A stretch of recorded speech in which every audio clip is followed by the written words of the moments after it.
My sister stole my cancer fund and bought a car, so I reported her anonymously. Now she's jobless, broke, and blaming everyone but herself. I'm a 22-year-old guy, and last year I was diagnosed with stage 2 Hodgkin's lymphoma. The day I got the results, I remember staring at the doctor's lips, watching them move but not hearing anything. My ears were ringing, like someone had turned the volume of the world all the way down. My mom was crying next to me, but I was numb. I didn't cry. I didn't even speak. I just sat there thinking, this is how it starts. I was working part-time at a mechanic's garage, trying to save up for trade school.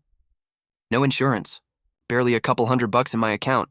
And now they were telling me I needed multiple rounds of chemo, blood work, PET scans, all the stuff that comes with a disease that doesn't care if you're broke or not. When we got home that night, my best friend Aaron made a suggestion. Dude, maybe you should set up a GoFundMe or something. People will help. I promise, I didn't want to. It felt like begging. But 2 days later, I did it. I wrote the most honest thing I'd ever written in my life. I posted pictures, medical records, everything, and then something unexpected happened. People actually cared. My story got shared all over Facebook. Donations started rolling in from my old classmates, neighbors, even a few teachers I hadn't talked to in years. Strangers were donating $10, $20, $50 at a time. A woman who'd lost her son to leukemia sent me a message with $500 and said, "Get better, kid. Beat it for both of you." Within a week, I had just over $24,000 in that account. Enough for a few months of chemo and medication. Enough to breathe again. But with that money came attention. And not all of it was the good kind. My sister Jenna showed up at my apartment with a smoothie and a smile. So fake it could have come with a barcode. We hadn't been close in years. Growing up, she was always the star. Homecoming queen, straight A's, mom's favorite. I was the backup plan. The oops kid. She'd moved out at 19, never looked back, and only ever texted me when she needed something, usually money. So when she walked in acting all nurturing, something felt off. She hugged me tight like we were in some kind of movie. "Little bro," she whispered, "I'm so sorry you're going through this." I wanted to believe she meant it. I really did. We sat on the couch, and she started asking questions about the GoFundMe, how it worked, who controlled it, where the money was stored. At first, I thought she was just curious, maybe even impressed by how much support I'd gotten. But then she said something that made my skin crawl. "You know I could help you manage it all," she offered. "It's a lot to keep track of, and you need to focus on healing. I can take the admin stress off your plate." I hesitated. I didn't want to seem ungrateful. But something about the way she emphasized manage made me nervous. Still, I was exhausted. Between doctor appointments, nausea, and panic attacks, I could barely keep my eyes open most days. The idea of someone helping, it sounded good. Necessary even, so I gave her partial access. Not full control, but enough to track donations and help with some logistics. At the time, it felt like a small act of trust between siblings. Now, I realized it was the first step in letting a wolf into the sheep pen. Should have paid more attention to the look in her eyes.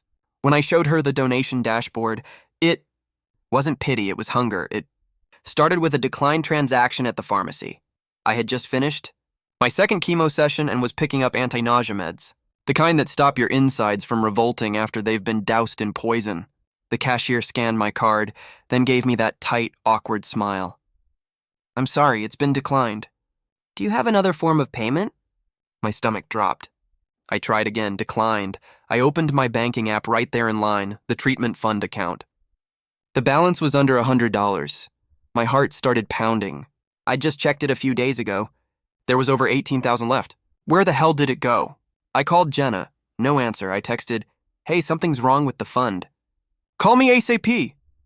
No response. I emailed the donation platform in a panic. 2 hours later, I got a reply.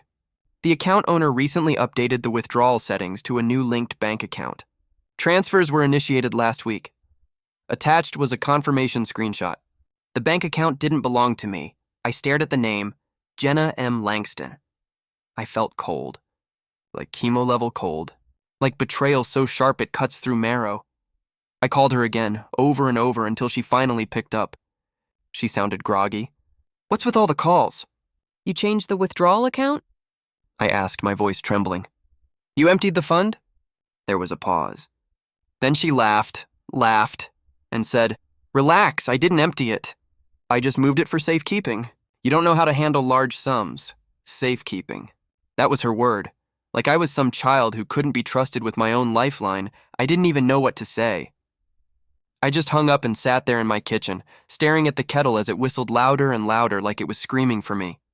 The money was gone, and deep down, I already knew I wasn't getting it back. 3 days after that call, I saw it.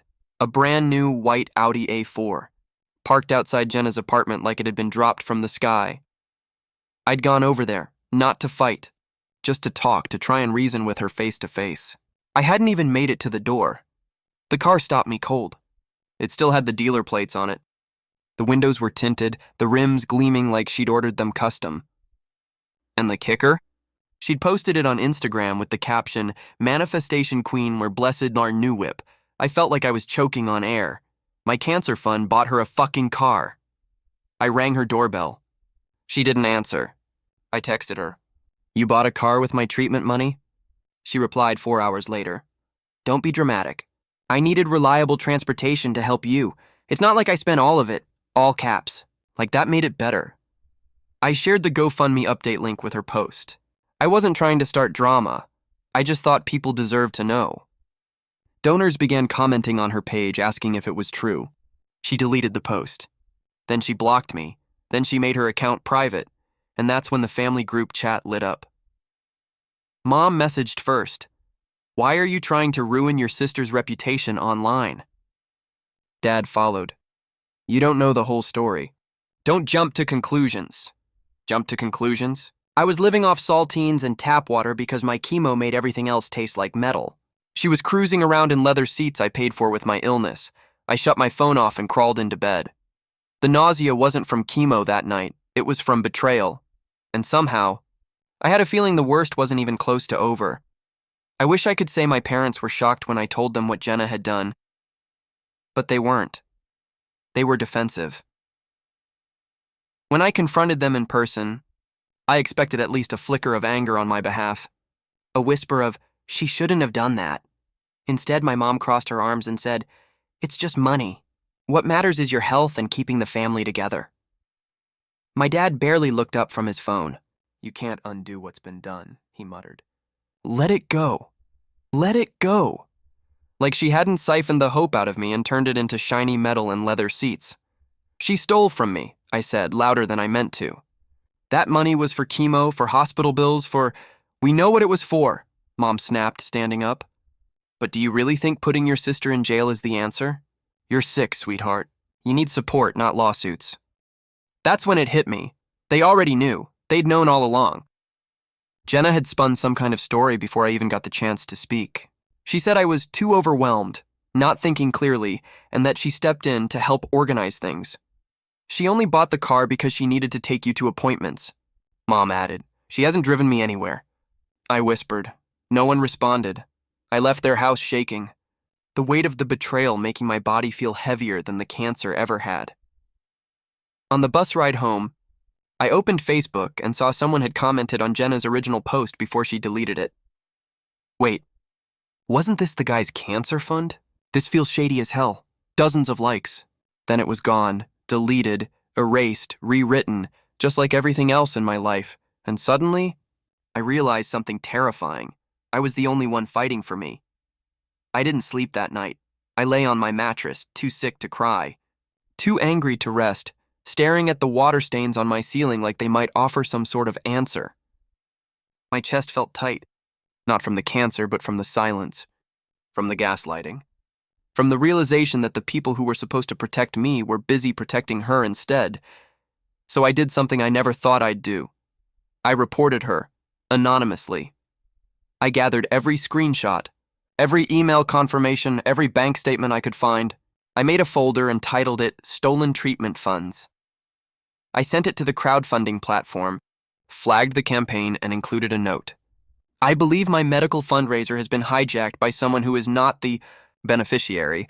Then I emailed the financial crimes unit of my state's attorney general. It felt dirty, like I was betraying my family, like I was giving ammunition to the worst parts of myself, the bitter, angry, petty parts they always accused me of being. But it also felt necessary, because if I didn't stand up for me, who would? Within 48 hours, I got a response. The platform had frozen the account pending investigation. No further withdrawals would be allowed. A representative said, "Thank you for your courage in bringing this to our attention. I didn't tell a soul, not Jenna, not my parents, not even Aaron." I just sat there, listening to the hum of my fridge, waiting for the fallout to begin, because it would. I knew it would. She'd stolen from someone dying, and soon, the world would know. I thought I was prepared for what would come next. I wasn't. It started with a phone call. Jenna didn't know I could hear. Aaron and I were at my place, binge-watching old UFC clips to distract me from the nausea, when Jenna's voice blared through my Bluetooth speaker by accident. I'd forgotten my phone was still connected. She was yelling, crying, "I don't understand." They said it was a breach of ethics, that the funds were under investigation. I didn't do anything wrong. Aaron muted the TV and looked at me. I didn't say a word, just listened. "I've been fired, Mom," Jenna shrieked. "I told you I only borrowed the money. This isn't fair." Fired. That word rang in my ears like a fire alarm. Apparently, her company had received a tip. Someone sent them the screenshots, the transaction logs, even her car post. They launched an internal review. She worked in public relations at a mid-sized firm. They had a zero-tolerance policy for ethics violations. She was terminated immediately. No severance. No references. No spin. I sat there, numb, as Aaron slowly turned the sound back on. Was that? "Because of you!" he asked quietly. I didn't answer, not because I was ashamed, but because I wasn't sure how I felt. Vindicated? Guilty? Satisfied? Maybe all of it. Maybe none of it. The next day, she posted some vague Instagram story. "It's always the people closest to you who envy your light. Some of y'all need Jesus." Then she deleted all her car pics. Went radio silent. And the donations? The platform finally refunded what was left, a little over $4,000. Nowhere near what she stole, but something. The silence in the aftermath was louder than any fight we'd ever had. And deep down, I knew it was just the beginning, because people like Jenna, they never take the fall quietly. She showed up at my door 2 nights later, mascara streaked. Hoodie pulled low like she was hiding from the world, or herself. I opened the door just enough to see her eyes, bloodshot, angry, wet. "You need to fix this," she whispered. No apology, no admission, just a demand. I didn't move. I just leaned against the doorframe and asked, "Fix what, Jenna?" She pushed past me like she still had the right. Walked into my apartment like it was hers. Looked around like the walls were going to explain why her life was falling apart. "I lost my job," she said, pacing. "My landlord's threatening eviction. My friends think I'm a thief. You need to tell them it was a misunderstanding." I laughed. Not out of humor, it just came out sharp and bitter like a cough. "A misunderstanding?" I said. "You drained my cancer fund, Jenna. You bought a goddamn car with the money people gave me to survive." Her voice cracked. "I didn't think it would blow up like this. I was gonna pay it back. I told you that. No, you told yourself that.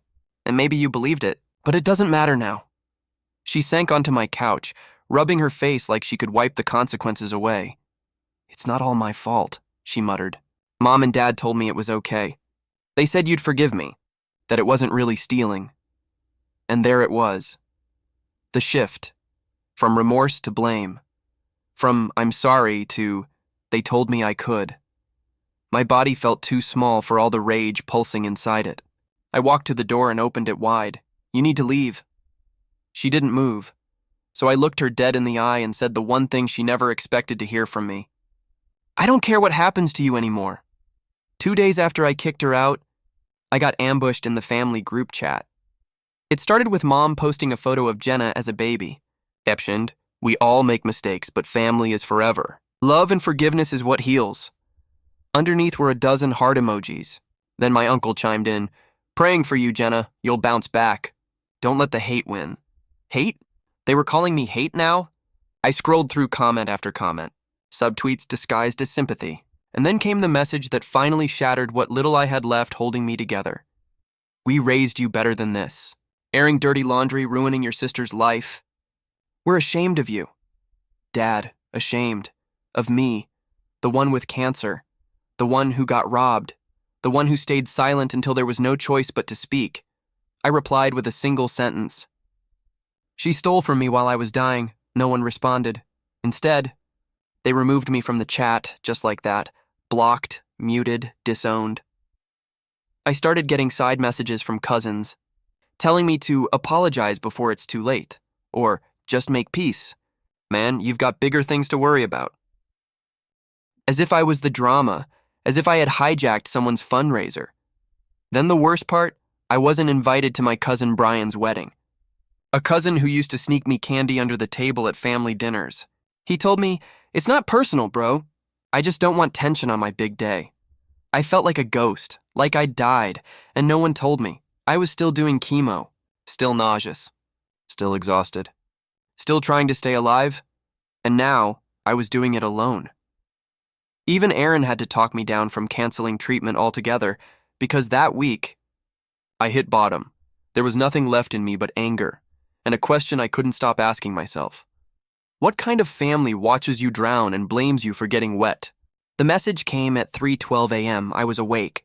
Insomnia and chemo side effects made sure of that.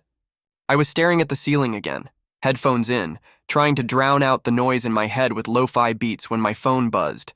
It was from Aunt Rochelle. We hadn't spoken in years.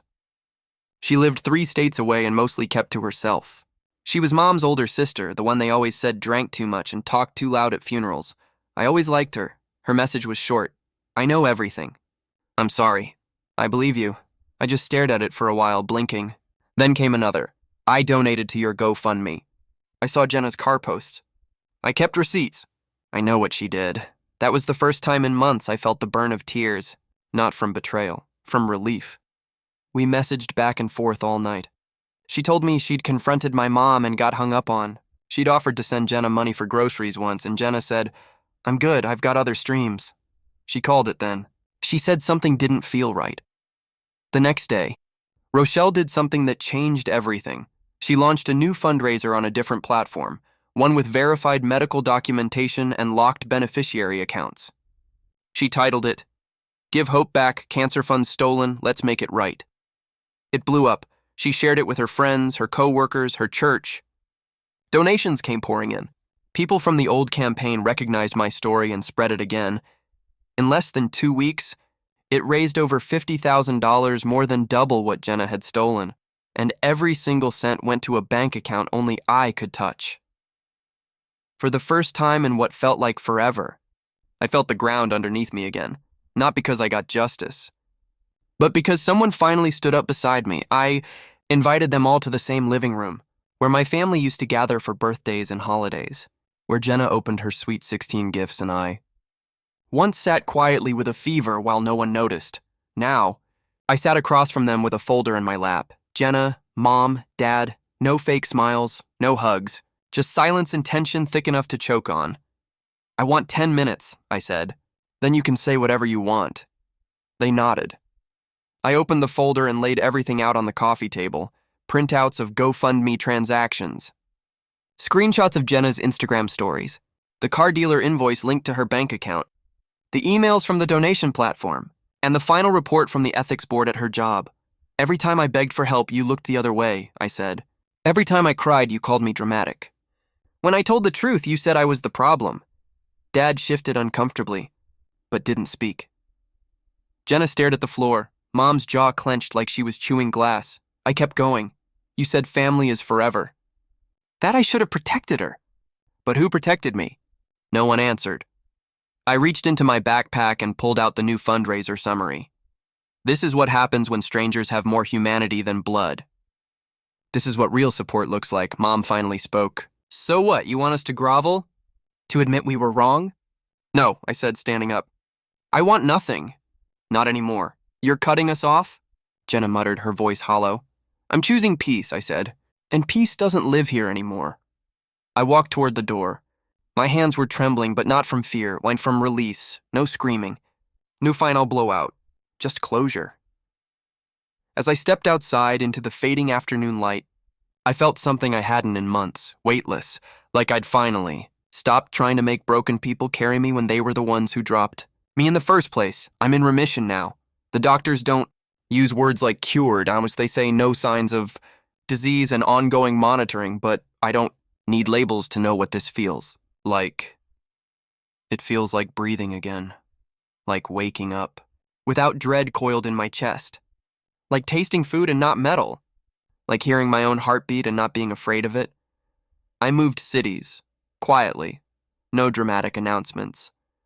Just packed what little I had and left the wreckage behind. Aaron helped me find a cheap apartment near the lake. Aunt Rochelle co-signed the lease. I sleep better here. Maybe it's the distance, or maybe it's just that no one's lying to my face anymore. Jenna? She's still floundering. She tried a half apology on Facebook, some vague post about taking responsibility and starting fresh, but no one bought it. Her car got repossessed. She's bouncing between temp jobs.